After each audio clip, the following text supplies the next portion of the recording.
Mateo capítulo 8, versículo 23 al versículo 27.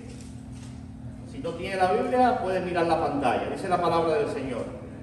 Y entrando él en la barca, sus discípulos le siguieron, y he aquí que se levantó en el mar una tempestad tan grande que las olas cubrían la barca, pero él dormía.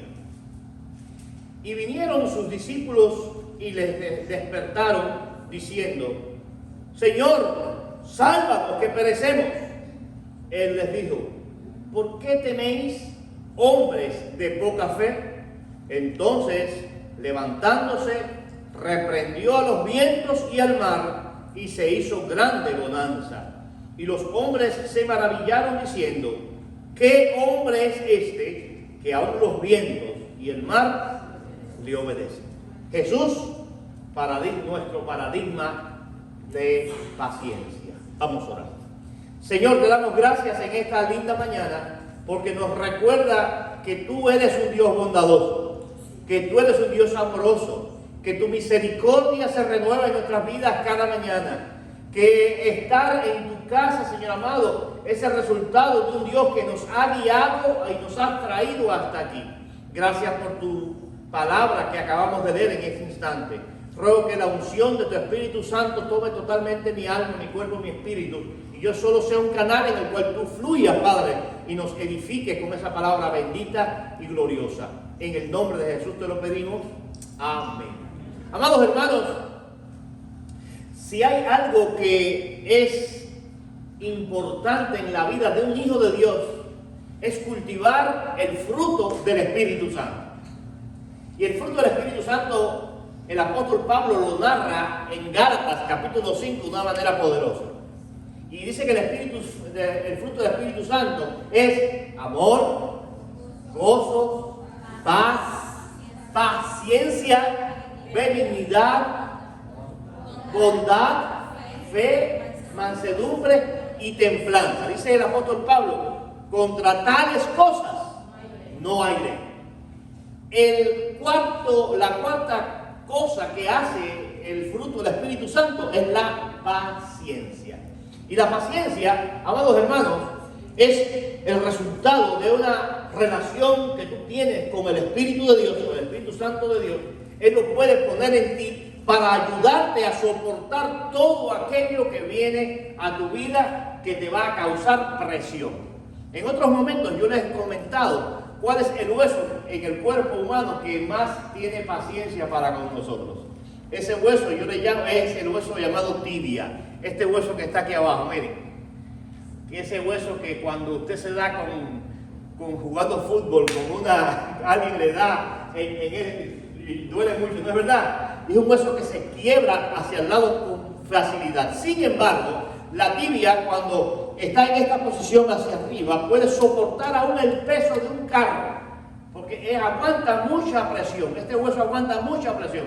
Es el hueso de la paciencia, porque a veces cuando pasan los años y tienen la edad mía en edad y en libras, es más difícil ver la paciencia de nuestros huesos, porque al ser uno tiene demasiado peso, hay huesos un poquito más pacientes que otros, ¿no? Sin embargo, amados, así también en la vida del cristiano. A veces pasan los años, y a partir que llega la experiencia, podemos adquirir un poco más de paciencia.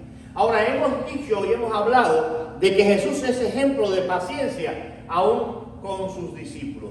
Y la palabra que acabamos de leer en este instante, nos encontramos un episodio en el cual Jesús tiene que reprender a sus discípulos por falta de fe. Si usted ve los ejemplos que son los versículos que son paralelos a esto, cómo lo narra Lucas, cómo lo narra Marcos, demás y demás, usted se da cuenta que otros detalles que aparecen en esta historia. En esta historia, Jesús en Lucas le dice a sus discípulos: pasemos al otro lado.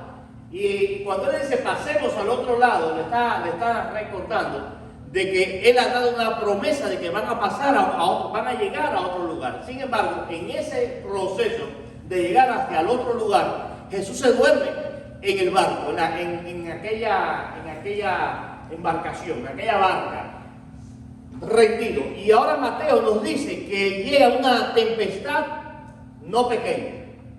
Era tan violenta que el barco se estaba llenando de agua. Las olas eran tan terribles que estaba anegando la embarcación. Y Jesús permanecía dormido. De tal manera que los discípulos lo despertaron y dijeron: maestro, maestro, corra, maestro, vamos a hundirnos. Recuerden que los apóstoles, la mayoría de ellos eran extremadamente hábiles a la hora de navegar, porque muchos de ellos eran pescadores que se habían pasado toda su vida en aquel mar de Galilea, toda su vida pescando, habían visto cientos, tal vez miles de tempestades, muchas tempestades. Sin embargo, esta tempestad es diferente a todas las otras tempestades, porque es una tempestad en la cual ellos tienen un miedo atroz, un miedo terrible. Dice la palabra: se levantó el mar, una tempestad tan grande que las olas cubrían la barca. Y termina el versículo 24 diciendo: pero él dormía. Pero él dormía. Y me gusta lo que ocurre cuando Jesús habla al mar y habla al viento. Dice que el versículo 21, cuando le dijeron: Señor, sálvanos, que perecemos, el Señor se paró y antes de decirle nada al mar, le dice a los discípulos: ¿por qué teméis, hombre de poca fe? ¿Qué le había demostrado Jesús hasta el momento en su andar con los discípulos? Él había demostrado el poder que de él emanaba, el poder que de él salía. Ellos habían visto a un Jesús que transformaba el agua en vino. Habían visto a un Jesús que sanaba enfermos. Habían visto a un Jesús que reprendía demonios. Había visto a Jesús que aún levantaba muertos. Y en este momento una tempestad lo hace pensar que iban a hundirse o que se iban a ahogar, que iban a perecer. Y es aquí cuando Jesús le dice: hombres de poca fe, ¿por qué dudar?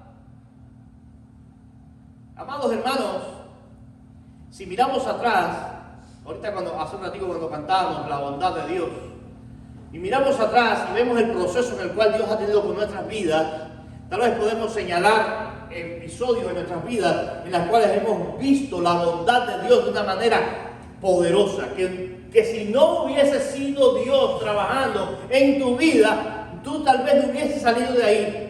A lo mejor no hubieses salido del campo donde estabas, o del lugar donde estabas, o de la enfermedad donde te encontrabas, o del sufrimiento que tenías.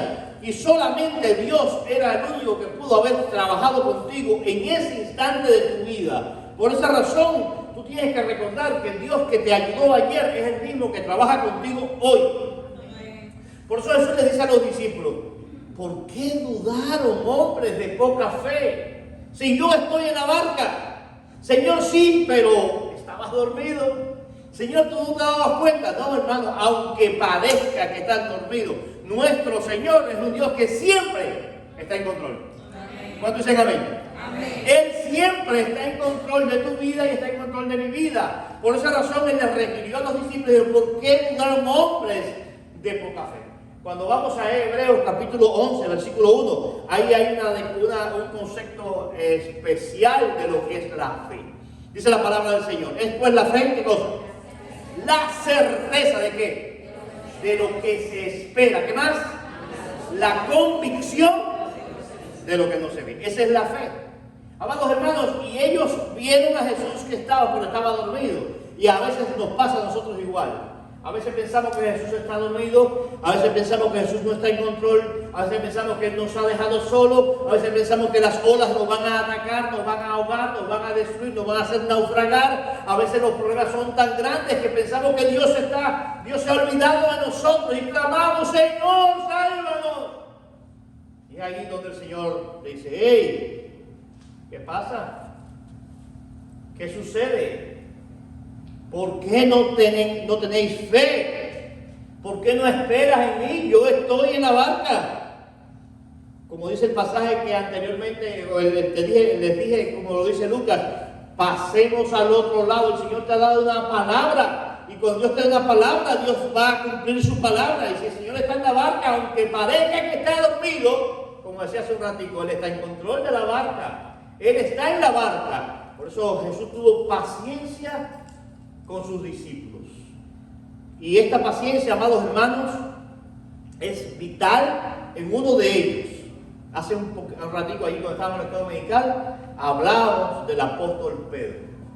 Y decíamos, en la escuela dominical estábamos viendo cuando en el capítulo 9 de Hechos, de los apóstoles, que estamos viendo el libro de Hechos, veíamos al apóstol Pedro sanando a un paralítico que hacía 8 años estaba paralítico, no podía caminar. Y después una joven, una hermana llamada Dorcas, que le decían por sobrenombre Tabita, había muerto y era una gran hermana en Jope, y allí el apóstol Pedro la resucita. Y vemos a Pedro en el esplendor de su ministerio, donde decíamos hace un ratito allá en el estudio de la palabra, como Pedro es un hombre extraordinario, que Dios lo usa de una manera poderosa, pero no siempre Pedro fue ese Pedro. Podemos ver en la historia de Pedro, cuando desde que Jesús lo llama al ministerio, que estaba pescando ese día, esa noche entera, había pescado en el mar, y Jesús se acercó a él, se montó en su barca y le dijo: Pedro, vamos a pescar. Y Pedro le dijo a Jesús: Señor, toda la noche lo hemos pasado intentando pescar y nada hemos pescado. Más, hay una declaración linda en esta historia de Pedro: más en tu palabra echaré la red. Dice la palabra que salieron, Jesús le dijo: boga mar adentro, entra mar adentro, y le lanzaron la red y capturaron tantos peces que se rompía la red. Se hundía la barca de tantos peces que habían pescado.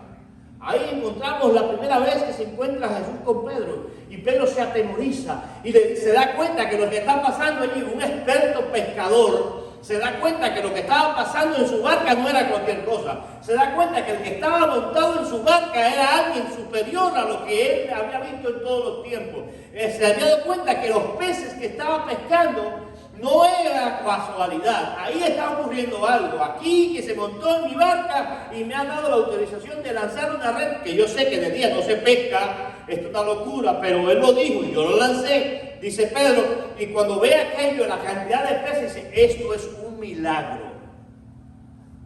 Un milagro. Y le dice: Señor, apártate de mí, que soy hombre pecador. Y Jesús le dice a Pedro: desde hoy serás pescador de hombres.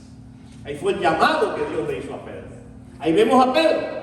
Pero vemos a Pedro en otras escenas más, en su relación con el Señor, que no eran nada halagüeñas, nada buenas, nada lindas, nada agradables. Vemos a Pedro, por ejemplo, cuando estaba en otra escena en el barco. Jesús le dice a Pedro, Jesús viene caminando sobre las aguas, y Pedro dice: Señor, haz que yo vaya a ti. Y Jesús le dijo: ven. Pedro se bajó de la barca y iba caminando por encima de las aguas. Pero dice la palabra que al ver las fuertes olas y el viento, tuvo miedo y empezó a hundirse. Y dijo: Señor, sálvame. El Señor me tomó su mano, lo levantó, lo subió al barco y dijo: Pedro, ¿por qué dudaste? El proceso del Señor con Pedro: ¿por qué dudaste? Nos encontramos un Pedro que cuando llegó el momento en el cual Jesús se le transfigura a ellos, en el monte de la transfiguración, a Pedro, a Jacobo y a Juan, allá en el monte se le muestra tal como Él es en su gloria, y le muestra que junto con Él estaba Moisés y Elías, y allí dice Pedro: oh Señor, vamos a hacer 3 ramadas y vamos a quedarnos aquí. Es tan rico estar aquí, en este lugar, en la presencia del Señor. Y dice Pedro: Jesús, no, hay mucho allá abajo que hay que ir a bendecir. Y Pedro estaba en aquel proceso con el Señor. Pedro era una persona que se ve que poco a poco él está arreglándose con el Señor, pero Pedro era muy impulsivo. Y cuando, por ejemplo, llevan a Jesús, lo toman para ir a llevarlo a la crucifixión, llevarlo a la cárcel, Pedro sacó una espada y le cortó la oreja a Malco, el criado del sumo sacerdote. Y cuando eso pasa, Jesús toma la oreja y se la pega de nuevo a Malco, le hace el milagro. Imagínense, hermano, Pedro era un hombre impulsivo, no era cualquier cosa Pedro, era alguien que había un proceso con él. Y el clímax de lo de Pedro fue cuando el Señor dice: voy a morir, voy a derramar mi sangre, voy a ser traicionado, voy a hacer esto. Jesús empieza a contarle lo que va a pasar y le dice el Señor, dice Pedro: que no te pase eso, no vayas a la cruz. Y le dice el Señor: apártate de mí, Satanás, porque me eres estorbo. El mismo Pedro estaba siendo un instrumento de Satanás para que no se cumpliese lo que el Señor iba a hacer en la salvación del mundo. Cuando tú ves a Pedro así, aún en esa dimensión que el mismo Jesús dice: apártate de mí, Satanás, estaba Pedro siendo influenciado por Satanás para que no ocurriese lo que iba a ocurrir. Y lo último, vemos a Pedro, cuando Jesús le dice: voy a morir, Pedro le dice: si esto te dejan. Mira, señor, arrogante Pedro: Señor, si ellos te abandonan, si ellos te dejan, yo nunca te dejaré, yo sí voy a estar a tu lado, yo sí nunca te... Y Jesús le dijo: no, oye, no hable más bobería, porque esta noche, antes que el gallo cante, me negarás 3 veces. Esas son las palabras.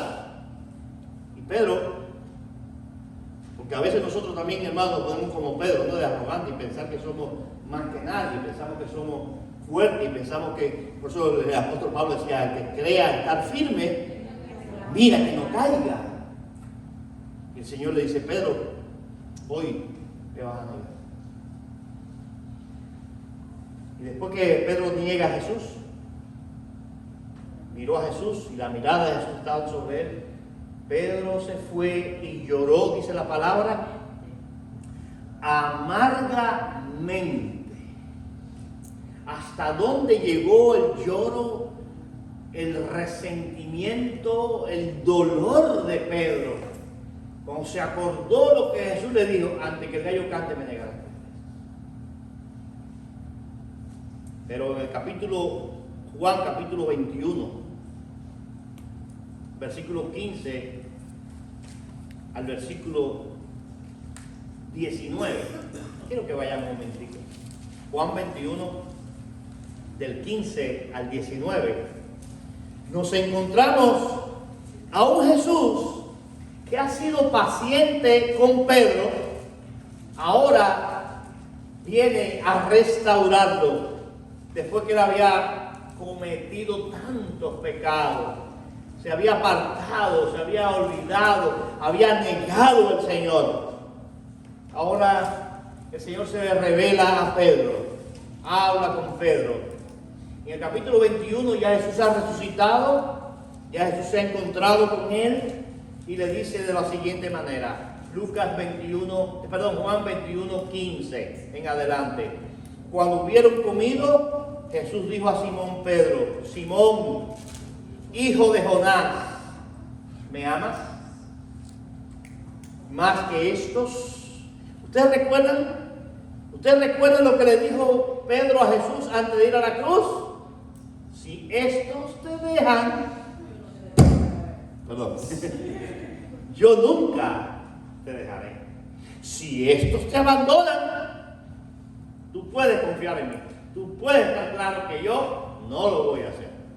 Y ahí fue donde Jesús le dijo: oye, Pedro, 3 veces, prepárate que hoy mismo 3 veces me vas a negar. Ahora dice: ¿me amas más que esto? Se le está recordando: tú dijiste esto, pero me traicionaste, me negaste.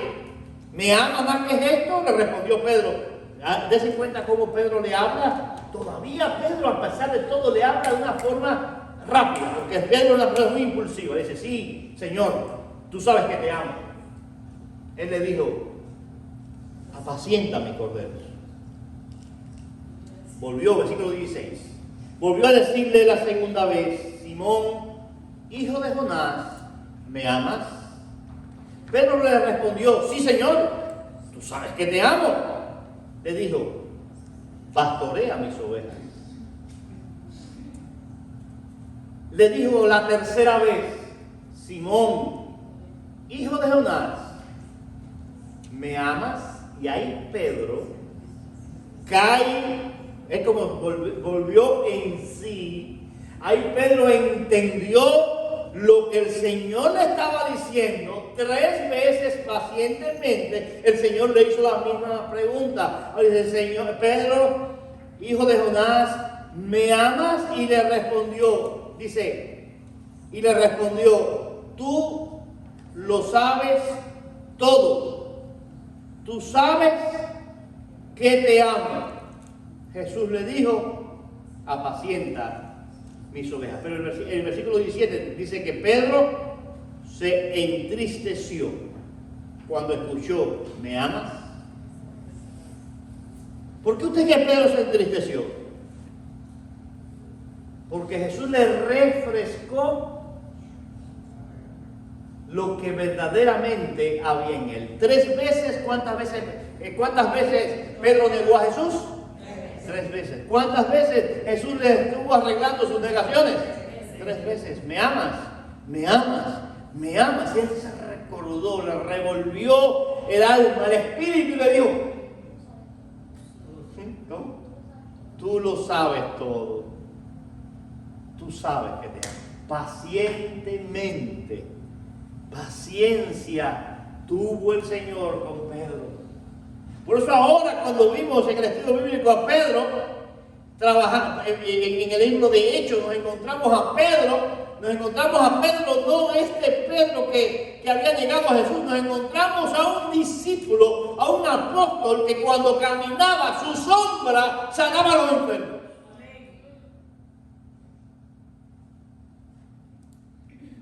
Con la declaración de su boca: Jesús te sana, levantaba el paralítico. Cuando se arrodillaba y clamaba al Señor, levantó a Dorcas de la muerte. Encontramos un hombre extraordinario, pero su maestro tuvo paciencia con él. Estudiando este tema me recordé del Chavo del Ocho. ¿Recuerdan el Chavo del Ocho? Con tantos años y tantos años que ha llegado a la televisión hispana en todo el continente. El Chavo tenía una frase, cada vez que hacía una locura de esta, el Chavo decía: es que no me tienen paciencia. Y a veces nosotros respondemos como el Chavo del Ocho: es que no me tienen paciencia. Si hay algo importante en la vida nuestra, hermanos, es saber que nosotros tenemos un Dios que sí nos tiene paciencia. Y gloria al Señor por eso. Lo hizo con Pedro y lo está haciendo contigo, lo está haciendo conmigo. Él nos tiene paciencia porque nos ama. Qué lindo es saber que tengo un Dios que me ama y que tiene paciencia conmigo a pesar de... Y usted puede enumerar, ahora enumeramos la vida de Pedro, pero usted puede enumerar su vida y puede mirar hacia atrás en su vida y puede decir: verdaderamente el Señor me ha tenido paciencia. A ver. Sí, me ha tenido paciencia porque yo he hecho pam, pam, pam, pam, pam. Y puede hacer tal vez una sinfónica con su vida. Pero el Señor ha tenido paciencia con tu vida y con mi vida, porque eres paradigma de paciencia. Y termino esta mañana, amados, con otro discípulo, que a veces nos identificamos también con él. Se le llama también el discípulo incrédulo, el apóstol incrédulo. ¿Quién fue? Tomás. Había resucitado Jesús. Tomás había visto todo lo que el Señor había hecho en su ministerio. Él era uno de los 12. Él estuvo los 3 años y medio del ministerio con Jesús. Él vio todo, él vio la profecía, él vio todas las cosas. Él había escuchado las mujeres que habían dicho que él había resucitado. Él había visto a los discípulos diciendo que había resucitado, había visto todo y estaban un día todos reunidos en una casa, los discípulos diciendo esto. Y dice Tomás, estoy allí, hermano, en Juan capítulo 20, ahora versículo 24 al versículo 29. Juan 20, 24, 29. Es la historia de Tomás, el discípulo incrédulo. Ese es aquel que, a pesar de que ha tenido un encuentro con el Señor, que había visto al Señor, era un falta de fe. Versículo 24, Juan 20, 24, dice la palabra incredulidad de Tomás.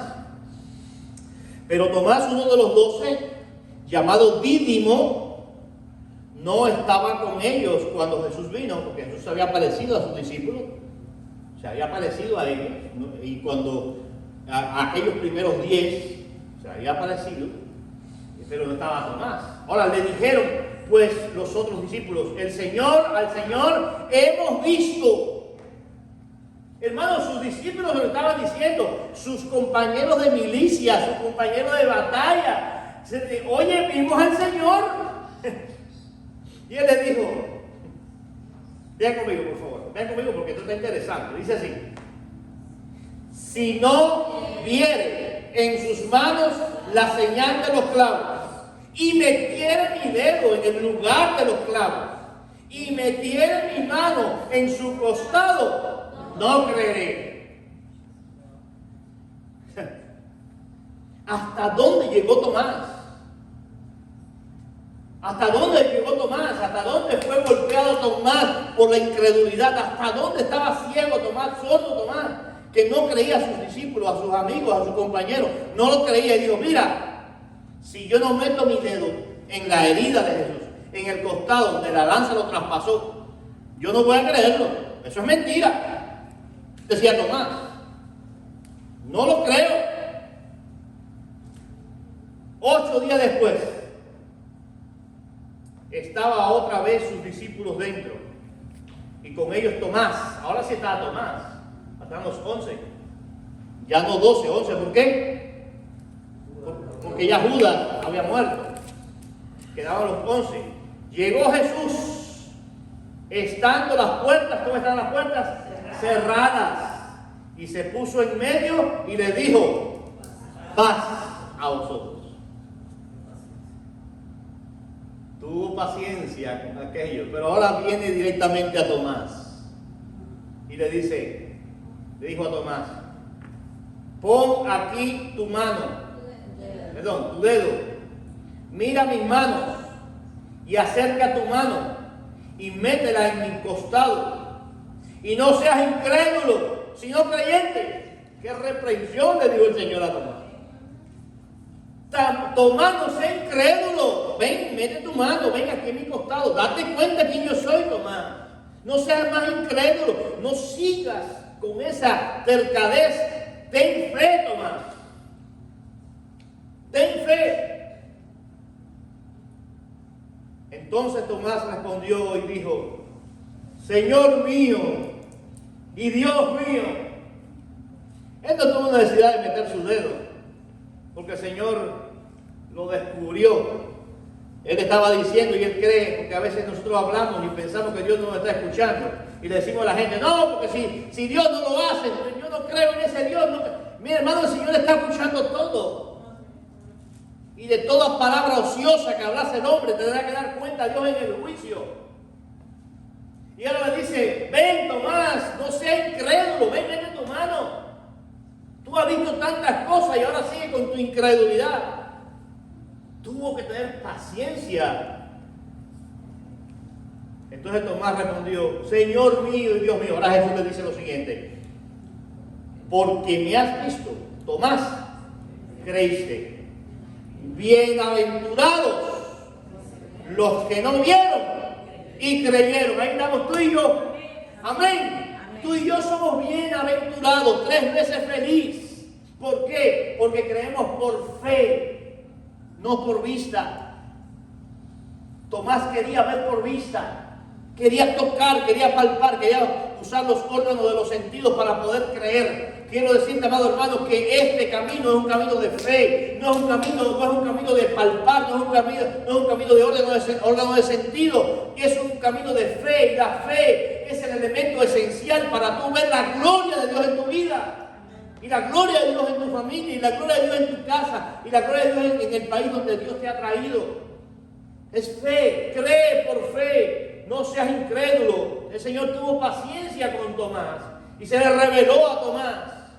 Gloria al Señor por la paciencia que Él ha tenido contigo y Él ha tenido conmigo. Porque si no fuese así, hermanos, ¿qué hubiera sido la canción que estábamos hace un ratico? ¿Qué sería de mí si no me hubieras alcanzado? ¿Dónde estuviera hoy si no hubieras perdonado? Sería como un pájaro herido que se muere en el suelo. Sería como un ciervo que brama por agua en el desierto, si no fuera por tu gracia y por tu amor. Ese es el Señor que ha tenido paciencia contigo y ha tenido paciencia conmigo, mi hermano. Y Él te ha traído hasta aquí en esta mañana. Porque quiero decirte, yo he tenido paciencia contigo. Yo tuve paciencia con los discípulos. Tuve paciencia con ellos, los llevé a un lugar especial en la vida, cumplieron el propósito para el cual yo vine a su vida, los tomé tal como eran. Ellos no tuvieron que cambiar al principio, el Señor en el proceso con ellos los cambió, pero porque tuvo paciencia con ellos, también Él la tiene contigo y la tiene conmigo. Ahora, ¿cómo respondes con aquellos que también tú necesitas tener paciencia? ¿Cómo respondes a aquella persona que tal vez vive contigo y es difícil de llevar, que trabaja contigo y es difícil de soportar? Aquel que tú le dices las cosas y no las cree. Aquel que está a tu lado y tú quisieras que cambiase y no cambia. En esta mañana el Señor nos enseña a que nosotros podamos tener paciencia. En otras palabras, podamos dar el fruto del Espíritu Santo en nuestras vidas. Amor, gozo, paz, paciencia. Y Pedro, cuando habla de la paciencia más adelante, él dice que la prueba, el mismo apóstol Pedro dice, la prueba produce paciencia. Pedro, ese que fue el Señor tuvo que ser tan paciente con él, la prueba produce paciencia. Así que si usted le está diciendo al Señor, Señor, ayúdame a ser paciente con tal o más cual persona, el Señor te va a decir, ok, tú quieres que ese fruto del Espíritu se manifieste en ti de una manera poderosa, maravillosa, gloriosa. Prepárate para la prueba porque te voy a probar. Y es ahí entonces donde fluye el Espíritu Santo y sale a relucir la paciencia. Y entonces cuando tú logras salir de ahí, dice, es un fruto digno, apacible de bendición y de paz a tu vida. Paciencia. Amado hermano, amada hermana, Jesús es paradigma de paciencia. El tiempo pasa. No hay cosa más linda que un día tras otro. Y lo que hoy no fue, mañana puede ser. Espera con paciencia. Dice el apóstol Pablo que los labradores esperan con paciencia el fruto del campo. Y él habla de la lluvia tardía, la lluvia temprana. Esperan con paciencia que llegue. Hay momentos, hermanos, que si no tienes paciencia y que si no esperas con paciencia, te vas a equivocar. Aquí tenemos peloteros, muchachos que juegan el béisbol. Yo le conté hace tiempo, le he contado varias veces lo que decía mi entrenador de bateo. La diferencia entre un home run y un foul está a la hora de darle a la pelota. Si te adelantas o te atrasas, da foul. Pero si le das en el momento indicado, a la hora indicada, en el lugar indicado, con la fuerza indicada, da honra. Si te adelantas, foul. Si te atrasas, foul. Pero si le das en el lugar correcto, a la hora correcta, con la fuerza correcta, puede dar honra. Así que, amados hermanos, practiquemos la paciencia, que no es otra cosa que la prueba que llega sobre ti, que te quema. ¿No es verdad que quema? Pedro decía, el oro, aunque perecedero, ¿se prueba con qué? Con fuego. Pero entre más se calienta el oro, entre más el crisol se eleva en la temperatura, más puro sale.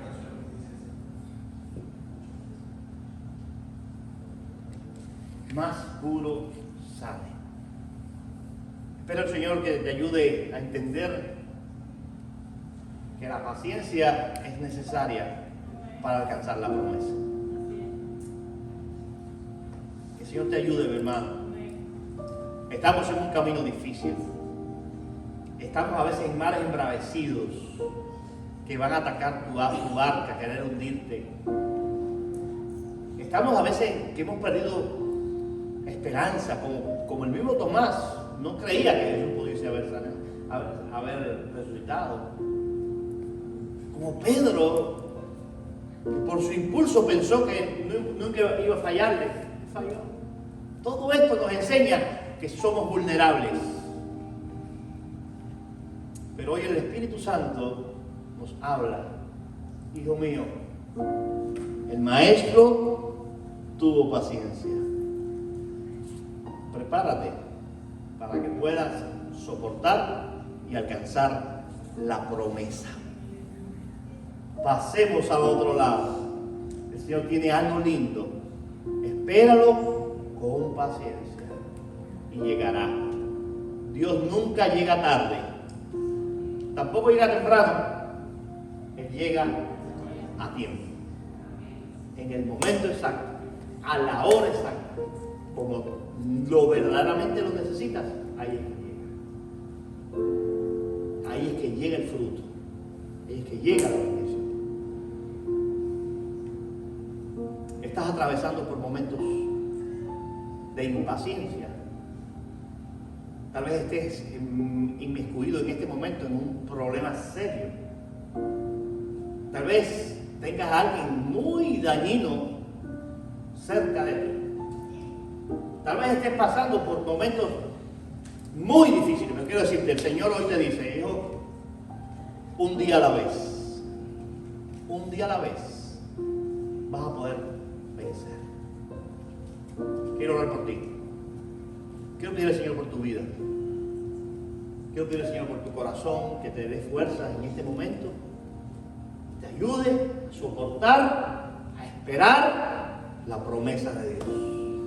Con paciencia. Solo no vas a poder. Pero con la ayuda del Señor sí vas a poder. Si hay alguien que quiera interceder al Señor por él, yo invito a que se ponga en pie, porque puedo pedir al Señor por la tuya. Que el Señor los bendiga. Señor los bendiga. Señor los bendiga. Señor los bendiga. Señor los bendiga. Señor los bendiga. Señor los bendiga. Señor los bendiga. Señor los bendiga a todos los que están puestos en pie. Amado Dios, en esta mañana tú nos recuerdas cuán volátiles somos, cuán inútiles somos, cuán frágiles somos, cuán impacientes somos, Padre Santo. Y a veces, Señor amado, en medio de este bregar de la vida, entendemos, Padre Santo, que hemos cometido tantos errores porque pensamos que tú te tardas. O pensamos, Padre Santo, que tú te has olvidado de nosotros, o tú estás dormido en la barca. Pero hoy, Padre Santo, entendemos que eres tú el que tienes paciencia para con nosotros. Porque tú no quieres que nadie se pierda, sino que todos procedan al arrepentimiento. Ayúdanos, Señor amado, a ser disciplinados en tu palabra y esperemos, Señor amado, tu bendición en nuestras vidas y tú nos ayudas a salir con paciencia de los problemas y de los asuntos difíciles de los cuales tenemos que enfrentar. Amado Dios, perdónanos por nuestra impaciencia. Perdónanos, Señor amado, porque a veces hemos tomado decisiones apresuradas, sin contar contigo, o por falta de fe, y hemos fracasado. Ahora, Padre Santo, yo te ruego que miras a mis hermanos. En este instante los pongo delante de tu presencia, Señor. Te pido, Padre, que una bendición especial de paz inunde sus almas, inunde sus vidas, y le dé fuerza, Señor amado, porque tú, Padre Santo, estás peleando por ellos, estás bendiciendo sus vidas y le darás, Señor, y van a alcanzar la promesa, van a alcanzar, Señor, el puerto seguro, van a alcanzar, la tormenta se va a ir, Padre Santo, tú vas a reprender el viento, vas a reprender el mar y en todos vamos a decir que Dios es el que tenemos nosotros. Bendice, Señor amado, a tu iglesia en este instante, a mis hermanos en este instante, toca sus corazones, Padre Santo. Levántalo, restáuralo, bendícelo, Señor amado, ponlo en el lugar correcto y quita del medio todo lo que le está robando la bendición. Reprendemos todo espíritu de las tinieblas, Señor amado, que ha querido robarle la bendición a mis hermanos, que ha querido robarle el gozo a mis hermanos. Permite, Padre Santo, que en esta hora haya sanidad, haya medicina, Padre Santo, en lo que necesitan sanidad, haya restauración en los hogares donde hace falta restauración, haya bendición en los lugares que necesitan bendición, haya economía en los lugares que necesitan trabajo, haya, Señor amado, paz en medio de la tormenta, y tú, Señor amado, sea el Señor el cual se lleva toda la gloria en esta hora. Gracias por tu presencia en esta mañana, por tu cuidado en esta mañana y por tu bendición en esta mañana. Gracias, Señor amado. Permite que la semana sea llena de ti, llena de tu bendición, de tu gracia y de tu misericordia. Que los grupos en casa en esta semana sean una bendición. Y donde quiera que se predique tu evangelio en nuestras casas, tú te lleves la gloria. Pero, Padre, el mundo también conozca que hay vida en ti. Acompáñanos, Señor, en esta hora y bendícenos y llévanos conmigo. En el nombre de Jesús. Amén.